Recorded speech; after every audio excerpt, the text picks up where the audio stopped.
ବନ୍ଧୁଗଣ, ଏହି ଦୁନିଆରେ ସମସ୍ତ ମଣିଷ ଉଭୟ ଦୁଃଖ ଓ ସୁଖକୁ ଭୋଗ କରିଥାନ୍ତି।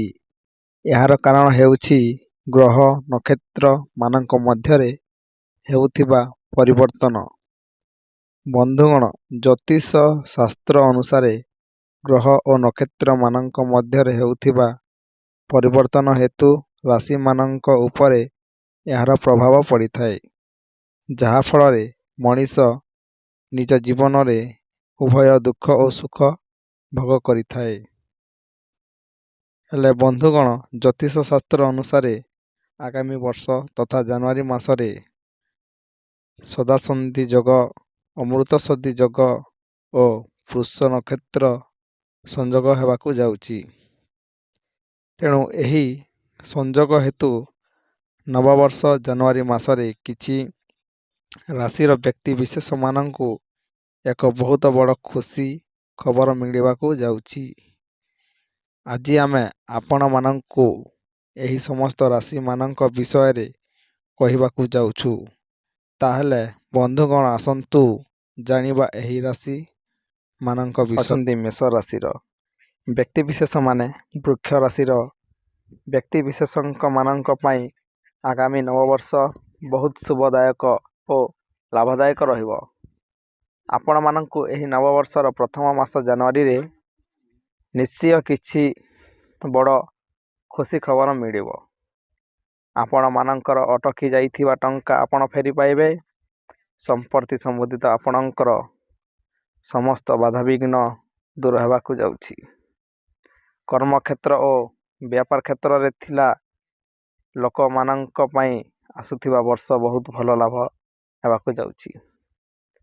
ଆଗାମୀ ବର୍ଷରେ ଆପଣଙ୍କ ଆର୍ଥିକ ସ୍ଥିତି ମଜବୁତ ରହିବା ସହିତ ଆପଣଙ୍କ ଜୀବନ ସୁଖମୟ ରହିବ।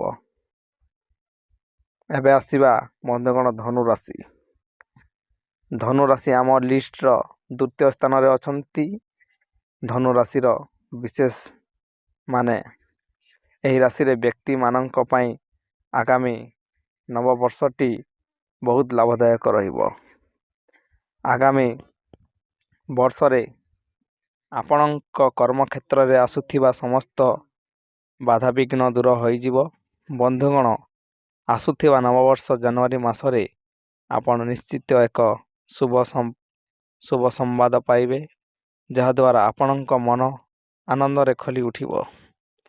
ବ୍ୟବସାୟୀମାନଙ୍କ ପାଇଁ ମଧ୍ୟ ଆସୁଥିବା ନବବର୍ଷ ବହୁତ ଲାଭଦାୟକ ରହିବ।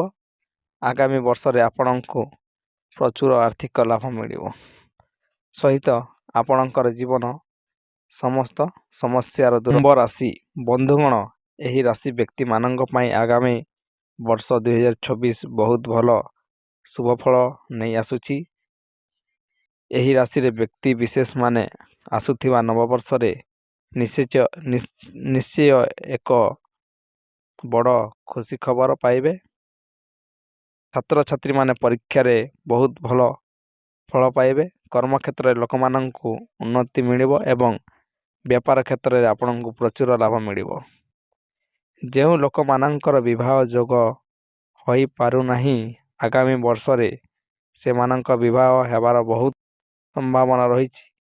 ତୁଳା ରାଶି ପାଇଁ ଆସୁଥିବା ନବବର୍ଷ ବହୁତ ଖୁସି ନେଇ ଆସୁଛି। ତାହେଲେ ବନ୍ଧୁଗଣ, ଆସୁଥିବା ନବବର୍ଷରେ ଏହି ତିନୋଟି ରାଶିଙ୍କୁ ପ୍ରଥମ ମାସ ଜାନୁଆରୀରେ ନିଶ୍ଚୟ ଏକ ବଡ଼ ଖୁସି ଖବର ମିଳିବା ସହିତ ଏମାନଙ୍କ ଆଗାମୀ ଜୀବନ ସୁଖ ସମୃଦ୍ଧିରେ ଭରିଯିବ।